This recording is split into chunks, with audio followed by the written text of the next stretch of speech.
क्या? किसका कमबैक नहीं हो रहा? कमबैक नहीं हो रहा? खुद को सुपरस्टार समझने वाली हनी सिंह को करती हैं चैलेंज। तुमको कुछ मालूम नहीं था, मैंने बताया हनी सिंह के जैसा ऐसा ऐसा करते थे। हनी सिंह को इंडस्ट्री से निकलवाने की कर चुके हैं कोशिश। एक वक्त ऐसा था जब सिंगर और रैपर यो हनी सिंह के बिना बॉलीवुड की कोई भी मूवी रिलीज नहीं होती थी। लेकिन जब वो बीमार हुए और 3 साल तक खुद को कमरे में बंद कर लिया तो उनकी जगह नए सिंगर्स और रैपर्स ने ले ली, जिसमें बादशाह, रफ्तार और इक्का का नाम सबसे ऊपर आता है। ये वो लोग हैं जो कभी हनी सिंह के साथ काम करते थे और जिन्हें हनी सिंह ने चीजें सिखाई थी। लेकिन आज वही लोग हनी सिंह का मजाक उड़ाते हैं। सबसे पहले बात करते हैं कूल इक्वल की। ये कौन है? नहीं पता? अरे भाई, ये हमारे छोटे शिनचैन, सॉरी मोटे शिनचैन बादशाह। जी हाँ, खुद को सुपरस्टार समझने वाला ये बैड बॉय इंडस्ट्री में आया था तब इसने अपना नाम कूल इक्वल ही रखा था, जिसे हनी सिंह ने बदलकर बादशाह रख दिया था। और इस बात को बादशाह ने खुद भी एक्सेप्ट भी किया है। हनी भाजी कहते यू लिव लाइक अ बादशाह, ते फिर उस तो बाद बस बादशाह डिसाइड हो गया। लेकिन जब बादशाह की लड़ाई हनी सिंह से हो गई और दोनों दुश्मन बन गए तो बादशाह ने अपने नाम को लेकर एक दूसरी कहानी ही बतानी शुरू कर दी। शाहरुख सर से मैं बहुत इंस्पायर्ड था, बहुत ज्यादा। एक बहुत बड़ा रीजन है कि मैंने अपना नाम बादशाह रखा, क्योंकि तब बादशाह को ये बताने में शर्म आने लगी कि उनका नाम भी उन्हें उनके दुश्मन हनी सिंह से मिला है। अब देखने से तो ये साफ पता चलता है कि बादशाह झूठ बोल रहे हैं और नाम के बहाने शाहरुख खान की चापलूसी करने लगे हैं। लेकिन भाई, वो असली बादशाह है और असली स्टार्स के साथ काम करता है, इसलिए तो उन्होंने हनी सिंह के साथ अपनी फिल्म में सॉन्ग भी किया है और वर्ल्ड टूर भी। यही बादशाह तो इंटरव्यू के नाम पर शाहरुख से अपने साथ गाना करने की भीख मांग चुका है। यही नहीं, हनी सिंह ने सलमान और अक्षय कुमार जैसे एक्टर्स के लिए काम किया है और उनके लिए सुपरहिट गाने गाए हैं। लेकिन वही बादशाह को ये अपने आसपास भी भटकने नहीं देते। यहाँ तक तो सब ठीक है, लेकिन इनको हनी सिंह को नीचा दिखाने की इतनी चुल है कि पैसे देकर यूट्यूब पर अपने गानों के व्यूज बढ़ाते हैं और जहाँ हनी सिंह का नाम आ जाता है ये वहाँ अपना शो ही कैंसिल कर देते हैं। इतना ही नहीं, ये खुद तो हनी सिंह को ब्लेम करते हैं कि हनी सिंह इन्हें और इनके दोस्तों को उनके काम के लिए क्रेडिट नहीं देते थे। लेकिन जब खुद बादशाह ने गेंदा फूल सॉन्ग लॉन्च किया था तब इन्होंने उन बंगाली लिरिसिस्ट को रॉयल्टी दी थी। यहाँ तक कि बादशाह के पास जब खुद का कोई सॉन्ग नहीं होता तो ये बच्चों के गाने को ही रिमिक्स करके पैसा कमाने पर उतर आते हैं।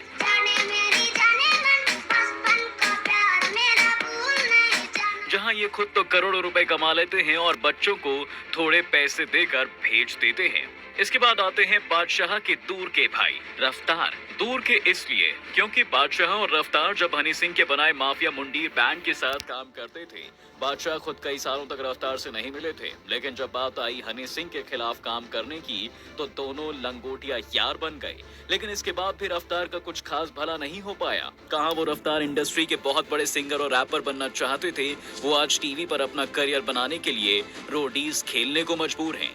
इसके बाद भी वो अपने हाल का रीजन हनी सिंह को ही बताते हैं और दुनिया भर में ये कहते फिरते हैं कि उन्होंने हनी सिंह के बैंड माफिया मुंडीर को इसलिए छोड़ दिया था क्योंकि हनी सिंह उन्हें उनके लिखे गानों के लिए क्रेडिट कभी नहीं देते थे। पहले क्रेडिट की लड़ाई हुई, फिर उसके बाद अपने लोगों से लड़ाई होने लग जाती है जब उनके लिए तुम लड़ रहे हो बिकॉज। लेकिन उनके ही दोस्त इक्का ने लाइव करके रफ्तार की पोल खोल दी। हर इंटरव्यू में बोलते हो कि हनी ने मुझे बुलाया और मैं लेके गया उन दोनों को। आपने कभी ये मेंशन करा कि आपको स्टूडियो कौन लेके गया था? कहीं पे भी मैं लेके गया तुम्हें, सच के पास मैं लेके गया आपको।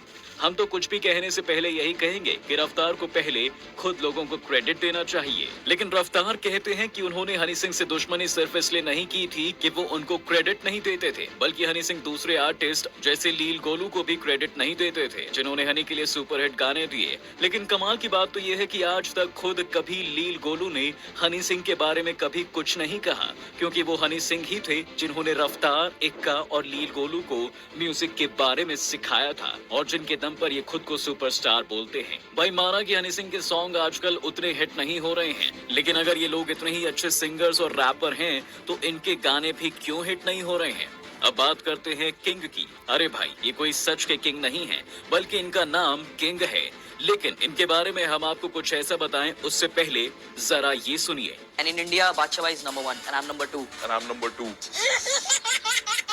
अरे कोई इसे बताए कि भाई तो लिस्ट में है ही नहीं, क्योंकि जितने व्यू किंग को अपने पूरे करियर में नहीं मिले हैं उससे ज्यादा व्यूज तो हनी सिंह के 2 गानों में ही हैं। लेकिन इस गली मोहल्ले के किंग को खुद पर इतना घमंड है कि हनी सिंह के बारे में ये बोलते हैं। जैसे हनी पाजी आए तो बाकी लड़कों ने अपने गिलास उठा लिए। भाई मैं देसी लौंडा हूँ, मैंने गिलास नीचे रख दिया। लेकिन हनी सिंह ने भी किंग को सीधा जवाब नहीं दिया, बल्कि अपने एक सॉन्ग का ट्रेलर लॉन्च करके ही किंग की सारी हवा निकाल दी।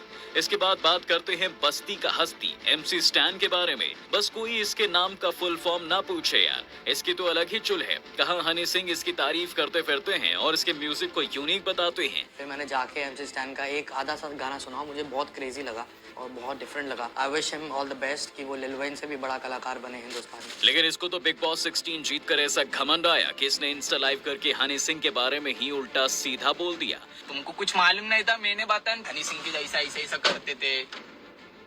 यहाँ तक कि MC स्टैन ने यहाँ तक कह दिया कि इंडिया में वो मम्बल रैप लेकर आए थे, लेकिन ये बोलते हुए भूल गए कि जब MC स्टैन बस्ती का हस्ती बना भी नहीं था, उससे पहले ही हनी सिंह मम्बल रैप लेकर आ चुके थे। अब बात करते हैं इस नमूने के गाने